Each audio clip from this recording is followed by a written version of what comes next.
Oke guys, welcome back to Crypto Indonesia bersama gue Toshi, di mana kita akan membahas segala sesuatu yang berhubungan dengan cryptocurrencies dan blockchain.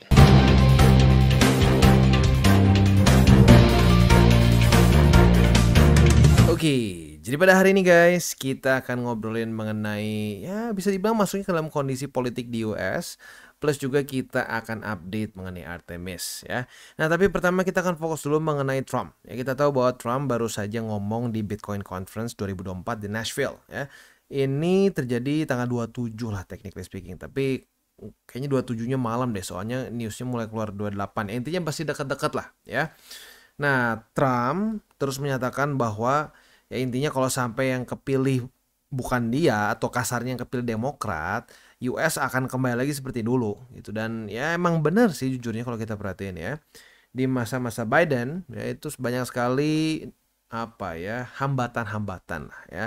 Contoh seperti Gary Gensler yang benar-benar itu kayak preman sebenarnya Gary Gensler ya.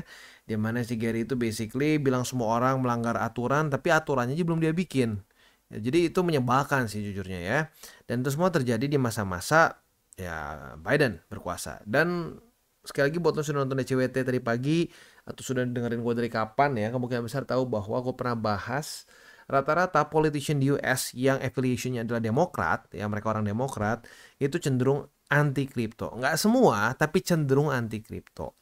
Sementara yang pro kripto kebanyakan Republikan. Lagi-lagi nggak semua Republikan, tetapi kebanyakan Republikan. Nah, Trump si Trump ini jelas adalah seorang Republikan, begitu. Maka dari itu ya dia terus menekankan hal tersebut ya. Nah, mungkin yang menjadi pertanyaan lebih penting adalah apabila Trump kepilih nih ya. Saat Trump sudah kepilih, apakah akan lebih mudah untuk semua proyek-proyek kripto masuk di US? Menurut gua belum tentu ya. Malah kemungkinan besar akan ada terjadi regulasi yang lebih jelas, which is itu good for the long term. Nah, tetapi saat waktu dilakukan regulasinya, nah kita nggak bisa expect akan semulus itu, gitu. Pasti akan ada beberapa project yang nggak bisa, begitu, karena nggak masuk ke dalam kategori project-project yang bisa dianggap oke di US, begitu. Nah, tetapi lagi-lagi apapun itu menurut gue itu masih menjadi satu hal yang baik for the long run. Ya, untuk short time frame ya kadang-kadang lagi-lagi ya untuk short time frame itu bisa banyak hal terjadi di dalamnya ya. Tapi secara TLDR-nya ya, untuk TLDR-nya ya kita ingin Trump menang lah ya. In general kita pengen Trump menang supaya regulasi lebih jelas di US dan suka nggak suka ya, walaupun mungkin gitu ya nggak satu persatu di approve oleh US gitu ya, karena akan banyak proyek-proyek kripto juga yang nggak akan di approve oleh US ya. Tetapi kalau Bitcoin rally naik ya, ada terjadi suatu pump besar di ya mamah dari semua kripto yaitu BTC, maka semua akan ikutan ketarik. Itu udah dari cycle ke cycle memang sudah seperti itu begitu ya. Nah, pertanyaannya adalah apakah project-project seperti Artemis yang masuknya ke dalam project e-commerce akan bisa berhasil juga ya. Nah, gue ingat kalau ngomongin e-commerce tuh waktu zaman-zaman gue masih sekolah itu dulu ya. Antara kuliah atau sekolah, gue lupa lah. Kayaknya udah kuliah ya.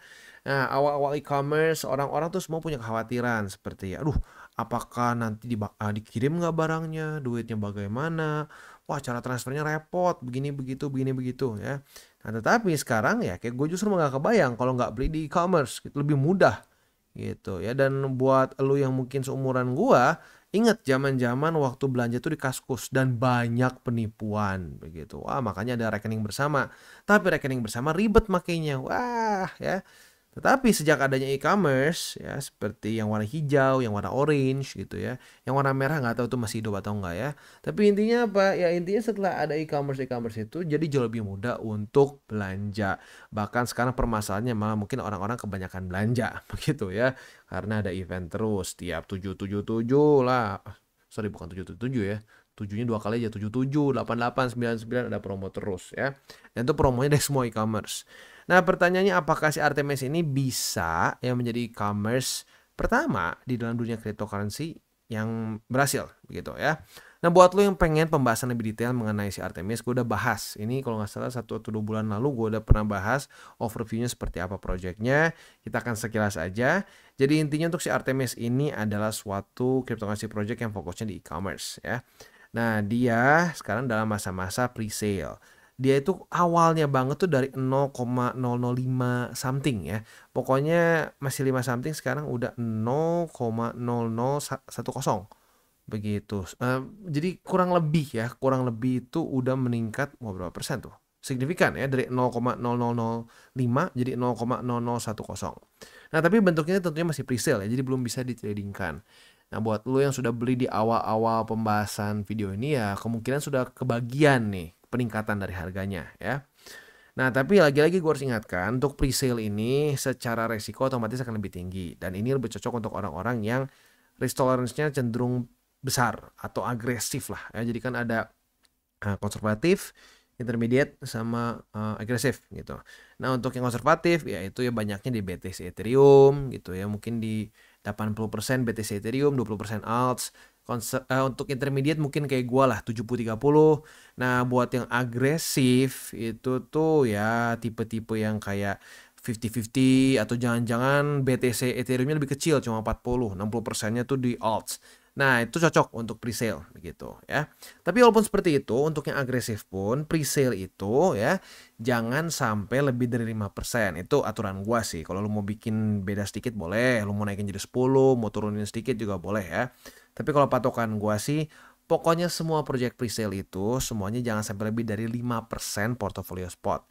Jadi misalkan nih, lu punya modal dari awal banget, lu masuk kripto 100 juta nih. Nah, berarti lu cuma maksimum di 5 juta aja untuk presale. Karena gini, presale tuh setelah dia udah listing, dia naik nih. Waktu udah naik, nah lu bisa TP dan modal lu bisa balik lagi. Nah, dari situ lu bisa cari lagi presale lebih baru lagi, cari profit lagi, cari profit lagi. Gitu caranya ya. At least itu seperti itulah cara gua ya. Nah, untuk news terbaru dari si Artemis Coin ini, dia itu 30% dari token supply-nya itu sudah, atau lebih tepatnya akan ya secara perlahan di burn. Jadi mirip-mirip mungkin kayak BNB ya. BNB kan per berapa lama ada di burn. Nah, ini ada juga sistem seperti itu, tapi vestingnya specifically gimana gue belum tahu sih ya. Nah, selanjutnya mereka ini ada 14 miliar unsold token yang akan di burn at launch begitu. Jadi ini antara habis semua ya, atau nanti sisanya akan juga di burn. Jadi buat lo yang beli sekarang ngerasa aduh nanti gimana bang, misalkan ada masih banyak nih sisa dari presale. Nah, mereka udah pisahkan. Jadi kalau kita di sini kan dia itu presale 15% nih. Kalau sampai presale-nya kemakan semua ya udah berarti. Tapi kalau misalkan ternyata unsold tokennya itu masih ada gitu, dari sisa presale-nya masih ada, akan mereka burn sekaligus ya. Which is quite good juga begitu. Untuk roadmap mereka itu bisa dibilang masuk ke dalam fase 2 nih, growth, di mana dia akan ada presale, atau bukan akan tapi lagi presale. Nah, di tengah-tengah nih nanti akan ada DEX listing. Nah, udah gitu baru selanjutnya expansion ada di checks dan seterusnya. Nah, kalau gua salah satu cara termudah untuk mengatur resiko kita adalah dengan cara saat DEX listing lu melakukan TP dulu. Bisa tergantung lu masing-masing, boleh sebagian, boleh semua. Ya itu juga tergantung juga dengan risk profile lo. Semakin tinggi ya mungkin akan di holdnya semakin lama begitu. Tapi kalau gue pribadi sih, kalau bisa selama masa-masa DEX listing ini, lo udah nggak ada modal di dalamnya. Jadi udah sisanya tinggal profit semua. Nah, kalau udah tinggal profit semua, nah itu udah enak tuh, udah nggak pakai resiko kan. Nah, udah pas checks, taunya ngepam ya udah lu ekstra asik gitu. Tapi kalau sampai ternyata ngedrop, ya udah paling lu profitnya lebih kecil aja sedikit. Begitu ya. Nah, untuk pembeliannya caranya simple banget ya. Lu tinggal konekin wallet lu, tinggal pilih mau pakai apa. Kita contohnya pakai MetaMask ya. Ini selanjutnya kita kayak biasa aja sih, tinggal kita register aja as easy as that ya. Dan selanjutnya sih kita mungkin akan lebih lihat lagi ke secara ini ya, secara fundamentalnya lah, kita bahas tipis-tipis lah ya. Nah, jadi fokus mereka lagi-lagi adalah untuk bisa membuat suatu e-commerce yang bisa meleverage blockchain technology ya. Jadi ya dulu pembeliannya mungkin bisa pakai token langsung begitu ya. Nah, lalu di sini ya karena bentuknya ya jadi kayak decentralized ya. Jadi lu bisa in theory bisa beli di mana aja. Nah, tapi untuk detailnya kalau seperti itu gitu ya. Nah, mungkin di Indonesia kita tahu kita punya permasalahan urusan cukai ya, kan terkenal tuh cukai di Indonesia ya. Ya terkenalnya baik atau buruk tahu sendirilah yang mana ya. Nah, kalau dikirim ke Indo apakah akan diambil sama cukai dan lain-lain? Ya we don't know. Ya kadang-kadang itu hoki-hokian. Karena gue juga pernah dulu ngurus sekali cukai hardware wallet ya. Dulu gue kalau nggak salah itu Trezor deh. Ya gue pernah beli Trezor. rada ribet sih ya, tapi ya semoga lah ya, semoga Indonesia semakin baik. Mungkin kalau cukainya udah beres ya kita bisa jadi salah satu orang yang bisa belanja di luar dengan gampang. Sekarang buat orang Indo cenderung susah ya, banyak dipalak soalnya ya. Nah, untuk belinya sendiri kita bisa beli dengan berbagai macam cara ya, bisa pakai Solana, bisa pakai Ethereum. Tapi kalau gue pribadi sih lebih baik pakai USDT aja. Pakai card menurut gue sayang di kursnya ya, mendingan pakai USDT aja gitu ya. Oke. Selanjutnya sih untuk frequently asked questions kita bisa di sini ya. Jadi sekali lagi untuk si token ini masih ada yang suka salah ya. Untuk presale ini akan bisa diklaim kalau si tokennya sudah selesai presale-nya gitu. Namanya juga presale. Jadi nggak kita ambil dulu. Waktu udah beres presale-nya, nunggu listing. Nah itu masuk ke wallet lu. Begitu nanti kan ada dikonekin ke wallet dan lu claim button. Udah lu claim, baru bisa nanti lu tunggu dia listing di mana. Begitu ya. Nah, itu kurang lebih gambarannya sih ya. Sisanya untuk Artemis ini buat lo yang pengen lebih detail seperti apa projectnya, boleh nonton di review gue mengenai Artemis waktu itu ya. Gue lupa udah sebulan atau 2 bulan lalu lah. Ya di situ kita bahas lebih detail seperti apa projectnya dan seterusnya ya. Oke, nah kita buat lo yang pengen news-news terbaru mengenai Artemis Coin, silakan bisa follow di @coinartemis, di mana di sini mereka akan mengupdate segala macam hal-hal terbaru di Artemis tentunya ya. Oke, nah kita balik lagi ke si Trump nih, atau lebih tepatnya ke politik US deh ya.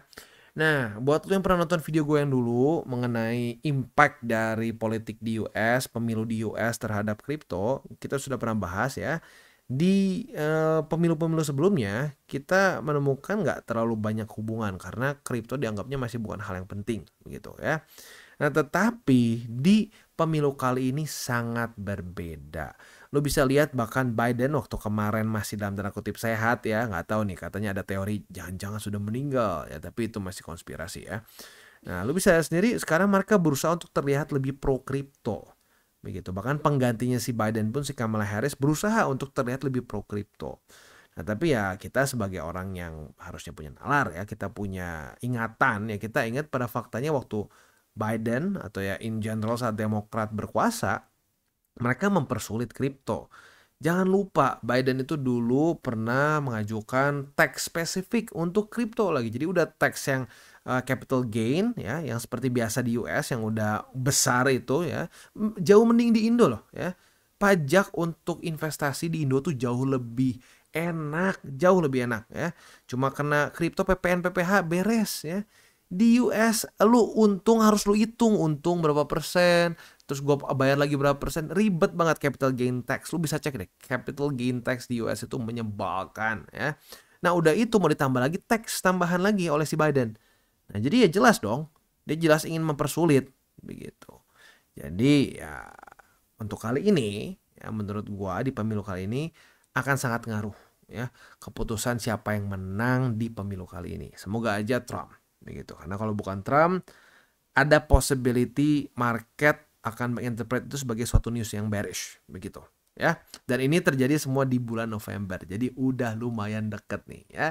Ya lagi-lagi semoga si Trump nggak ditembak lagi, atau kalau bisa Secret Service-nya lebih ini ya, si Secret Service-nya moga-moga lebih becus, nggak kayak sebelumnya itu ya, berantakan banget ya. Oke, jadi kurang lebih seperti itu untuk pembahasan kita pada hari ini. Sekali lagi kita tutup dengan 3 golden rules. Jangan pakai uang panas, jangan over leverage, dan berpikirlah jangka panjang. Dan bagi kalian yang belum mengikuti DCWT atau Daily Charting with Toshi, bisa klik di sini, di mana kita akan daily chart your favorite cryptocurrencies. Dan buat lo yang masih bingung cara baca TA, chart, dan hal-hal lain, bisa juga kita klik di sini tutorials with Toshi. Ya. Dan buat lo yang belum memiliki akun ya, di berbagai macam cryptocurrency exchange, bisa klik di bawah ada link kita, lo bisa pilih sendiri. Ya. Lalu selanjutnya jangan lupa juga untuk join Telegram group kita, di mana kita bisa ngobrol-ngobrol santai mengenai dunia cryptocurrency secara 2 arah. So jangan lupa untuk like, subscribe, click the bell icon, and see you on the next video.